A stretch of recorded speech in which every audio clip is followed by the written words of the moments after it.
The Aaron Cohen Show is sponsored by the Cherries Deep Concealment Holster. This is the same holster I trained Keanu on for the John Wick franchise. This thing runs below the waistband. This is the most comfortable appendix inside the waistband holster on the planet, in my opinion. Have a look. This thing is totally skeletal. There's an adjustable clip right here so you can bring the clip up or down. Like I said, it runs below the waistband, which means there's zero digging into your gut. And also, it's never going to fall off you if you have to go hands-on. And not enough people address that. But if you don't want the pistol to come out and you're in a physical altercation, you don't want this thing to fall off you, the most comfortable appendix inside the waistband holster on the planet. And also, as you can see, this thing is really skeletal. You don't need a bunch of real estate down there. Keep these things minimal, and that's how it was designed. Fits all double stack 9 and 40 Glocks. Also, this thing has a lightning fast draw with just a little bit of training. Hit the link down in the description and grab yourself one of these bad boys. There's a bit of a lead time right now due to demand. So pre-order one of these bad boys right away. Hit the link down in the description and finally carry with comfort and proper concealment. Canada's Prime Minister Justin Trudeau has a new title. Trump just called him the governor of the great state of Canada. And it's sarcastic and it's kind of brutal. It's very true. Under Trudeau, Canada has become a nation in crisis. And I believe Trump knows it. His policies have opened the floodgates to radical Islam, fueled dangerous antisemitism, and created a national security nightmare right on America's doorstep. Here's the reality. Canada's leadership failures under Trudeau are no longer Canada's problem. They're America's problem. And if we ignore this, we're leaving the United States wide open to the same chaos that's brewing in Canada.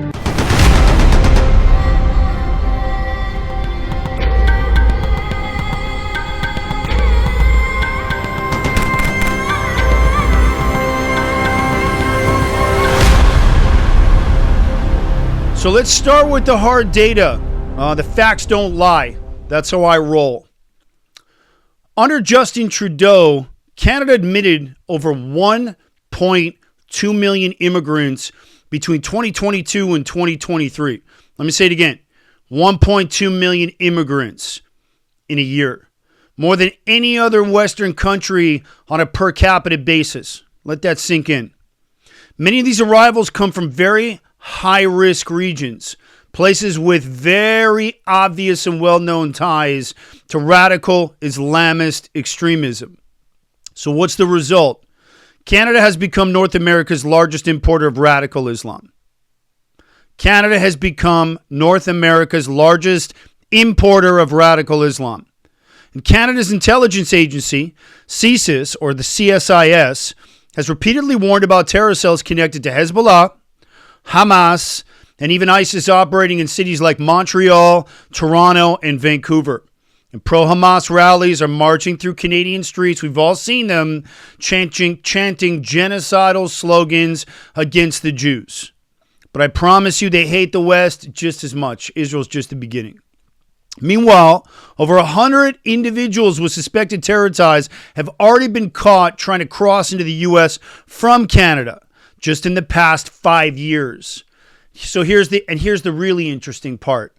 Canada's massive 5,500 mile border with the U.S. is wide open and largely unmanned. This is America's forgotten front line. And guess who's in charge of it? Little Justy Bubbles. Yeah, Justin Trudeau. And so this one here isn't just another episode for the Aaron Cohen Show. Originally, I was born in Montreal, although I grew up in Los Angeles before serving in the IDF Special Operations. I still have family in Montreal. I've had family there for a long time. Gone back and visited all my childhood. And what's happening there hits pretty close to me. And I remember when Montreal was a place of pride for Jewish Canadians. Canada was home to some really celebrated Jews. Leonard Cohen, the poet and the songwriter, Moses Nemer, who was a pioneer in Canadian media. And Montreal, very vibrant business community. A lot of them ended up moving to Toronto, but Montreal and Toronto, very strong roots in those business communities. And today, that pride is under attack. Anti-Semitism in Canada has reached dangerous new heights. We've all seen it.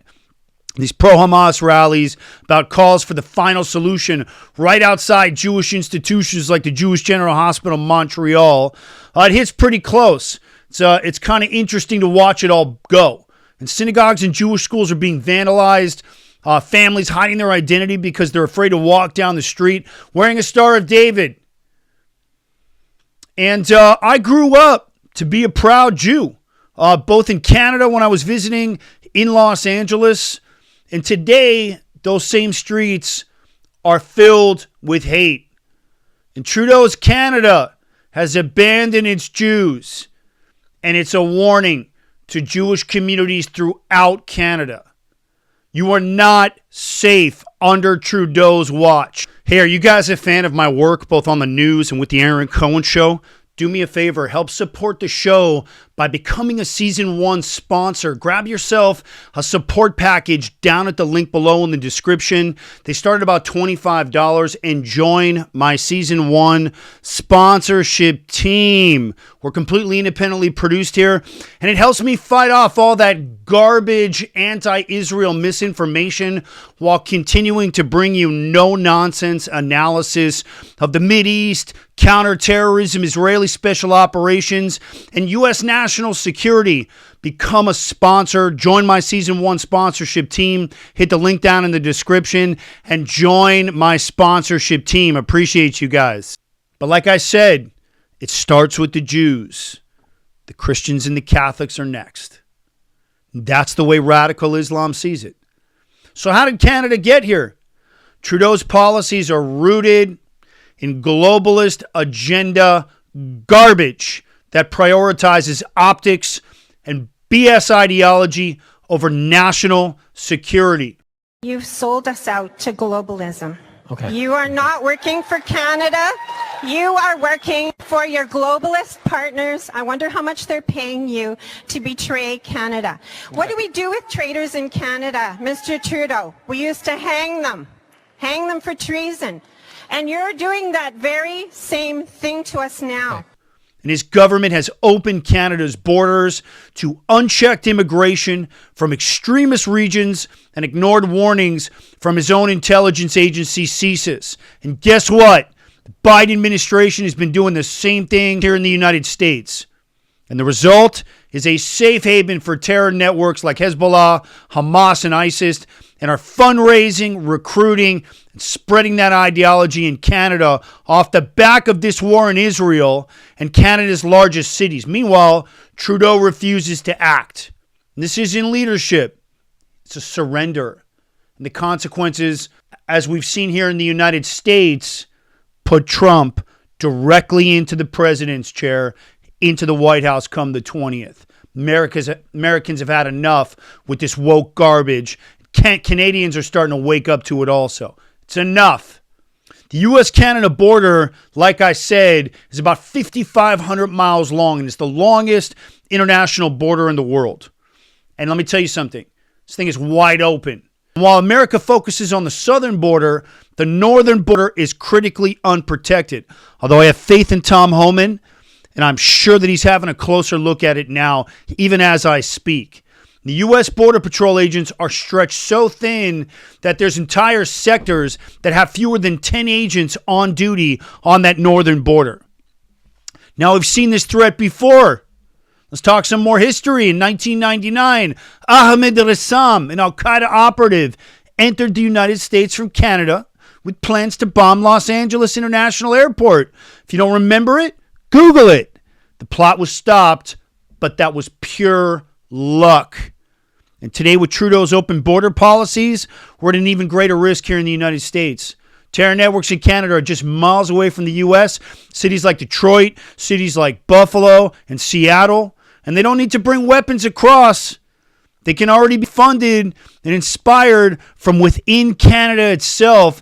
There's plenty of terrorist sympathizers to get them fired up. And Canada isn't just ignoring this crisis. Trudeau's Canada, Trudeau, is literally creating it. And America can't afford to leave our northern border wide open any longer. But there's a flip side to this, and there's some good news. Canadians are begging for change. Trudeau's leadership is collapsing before our very eyes. His finance minister, Chrystia Freeland, is already gone, and his approval ratings have hit rock bottom. Canadians are protesting. They're fed up with this idiot. It's enough, and they're demanding that Trudeau step down. Are you guys a fan of Israeli special operations? Were you completely blown away by that pager operation? Guess what? Grab yourself a signed copy of my best-selling memoir, Brotherhood of Warriors. It's a memoir of my time as one of the first Americans to serve in one of Israel's top special operations, special missions units in Israel, the Mista Aravim. This is the unit that dresses up as Arabs, goes undercover to bring terrorists back to Israel before they can commit acts of terror. Hit the link down in the description. Grab yourself a signed copy of my memoir. I've only got a limited number of these, and they're going to go quickly, so grab yourself one of these. It helps support the show, helps keep the lights on in the studio. We're independently produced here. Grab yourself a signed copy of Brotherhood of Warriors. Hit the link down in the description. Appreciate you guys. Let's talk about Trump. Trump is leading the charge. And by calling Trudeau the governor of the great state of Canada, as a Canadian, you think I'd be offended? Not even close. Trump is saying what millions of Canadians already know and feel. Trudeau is weak, he's compromised, and he needs to go. And Trump's pressure is working. He's exposing Trudeau's failures on the global stage. And Canadians are waking up, and the more Trudeau's failures are laid out bare, the harder it's going to be for him to hold on. If Trudeau resigns, it will be because Canadians demanded better. It will be because Trump kept that pressure on. And it will be because Canada cannot survive under Trudeau's failed leadership any longer. And to my Canadian brothers and sisters out there listening, this is your moment. Take back your country. The world is watching, and we're standing with you. I want to close it with this. Canada's leadership crisis is America's crisis as well. Trudeau has failed his country, and that future is putting American lives at risk with that porous northern border and that festering of terrorist sympathizers up there. And Trump is right to call him out, and Canadians are right to demand change. This one here isn't about politics. You guys know me, I don't get political. I'm about national security. This one's about security, survival, and the future of North America. I want to thank you guys for listening to this one. Stay aware. Share this message. Comment down below. Let me know what you guys think. I'm going to keep an eye on Trudeau. I'm going to come back to this one as it continues to percolate. I'm Aaron Cohen. You're watching The Aaron Cohen Show, and I will see you guys on the next one.